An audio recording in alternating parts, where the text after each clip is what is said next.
Play it really fucking loud. Haven't many of your professors cursed in class? She doesn't. Oh. But she told us about the origination. What is that word? Origin. Origin. The origin of what? She told us the origin of the S word and the origin of the see you next Tuesday word. Yeah. Okay. Okay. See. She told us about the origin of those, like, out of all the words she could pick, she told us the origin of those two. So I think it'll be okay, right? Was it like German or something? So if, like, I'm afraid, like, if I say it, then she'll be already like, whoa, I'm spooked. And then I'll play the video and she'll be like, whoa, I'm even more spooked, fail. Whatever. Freedom of speech, am I right? Alright, here's the thing. You gotta be, like, either you're gonna say it or you're not. You can't be like, fuck. You know what I mean? No, before when I said it, did I do it good? Was there anything I could improve on? Really? I'm just saying make your decision before you make the speech, that's all. I'm gonna say it. It was good. Okay. Okay. Wait, hold on. I need to swallow. That's what she said. Okay. Destiny is a feeling you have that you know something about yourself that nobody else does. Oh, I was supposed to be like... I was supposed to tell you at the beginning because I was being the professor. No, she says start whenever you're ready. Oh, well I didn't say that. Wait, can somebody time it? You just look at my clock. Wait. 1:31, go. Okay. Destiny is a feeling you have that you know... Fuck, can I start over? Wait. Sorry. I have to say, Sorry. Okay, start whenever you're ready. At 1:32 you will start. Start whenever you're ready, at 1:32. Yeah. Alright, let me know. My arm hurts. It just turned into 1:31, so you're gonna be waiting for a minute. This is gonna be the longest video ever. No one's gonna watch it. Everyone's gonna watch the intro and no one's gonna want to watch it anymore. I have 10 minutes of memory, so... Alright, we got some time. So yeah, how about... Those Yankees? Yeah. Them apples. Fuck baseball. You said it. So, how about that Obama? The time? He's the man. He's on my ceiling. He won. He's back there. Obama is ceiling He's on cat. my water bowl. Okay, I'm gonna put my pen up, because I think it's ready. Once I put my pen down, you will go. Okay. Whenever you're ready. Whenever, I will say, no, I'll just put my Oh my god, shut up.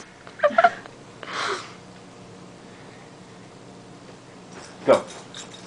Destiny is a feeling you have that you know something about yourself nobody else does. Bob Dylan is someone who singularly shaped history on his own with his music and words. I'm sure everyone has heard something from Bob Dylan, or as Time magazine would describe him, the master poet, sarcastic critic, and courageous guiding spirit of the counterculture generation. Bob Dylan is a legend and will forever be remembered for his music, how it made history, and how it continues to do so today. During the 60s, Dylan recorded 10 unforgettable records. He survived the social revolution of the time period, making history with all the smallest things, such as changing from acoustic guitar to electric. After doing all this, his legacy lives on, and he is still making best-selling albums today.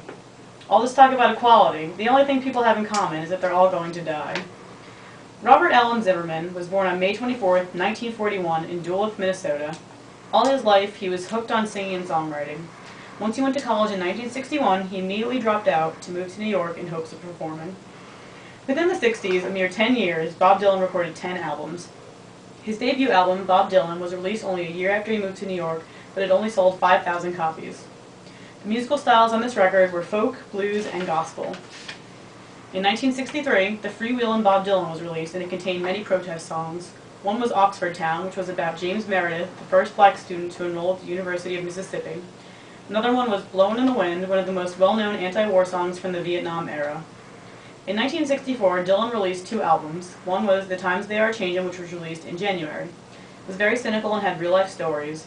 The song, The Times They Are Changin', was a protest song that discussed the generation gap and political division in America during the 60s.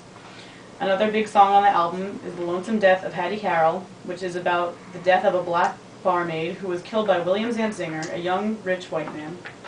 The other album released in that year was Another Side of Bob Dylan, which came out in August. It was recorded in one day and had a much lighter mood than his previous albums and a wider variety of songs. All I Can Do Is Be Me, whoever that is. With 4 albums already made, Dylan thought his sound needed some variety and change. To follow through, Bob Dylan recorded the album, Bringing It All Back Home. It was released in March of 1965, with the A-side having Dylan's first recording with electric instruments. The B-side still remained acoustic. The hits on the A-side include Subterranean Homesick Blues and Maggie's Farm, which was Dylan's way of declaring his independence from the protest folk movement. Hits on the B-side included It's All Over Now, Baby Blue, and Mr. Tambourine Man. In the summer following the release of that album, Dylan headlined in the Newport Folk Festival, where he performed his first electric set. The audience had mixed feeling of cheering and booing. This angered Dylan, and he left the stage after only playing 3 songs. Highway 61 Revisited came out August of that year. It included Like a Rolling Stone, which according to Rolling Stone magazine is the #1 greatest song of all time. Other songs on this album that have become popular include Tombstone Blues and Desolation Row. In 1966, album number 7, Blonde on Blonde, came out. Al Cooper, who played organ for Dylan's band, described the album as taking 2 cultures and smashing them together with a huge explosion. Popular songs on this album included Rainy Day Woman number 12 and 35, or as some know it, Everybody Must Get Stoned, Visions of Joanna, and Leopard Skin Pillbox Hat, in which Dylan makes fun of a fashion victim. While touring for this album, his shows would be half electric and half acoustic.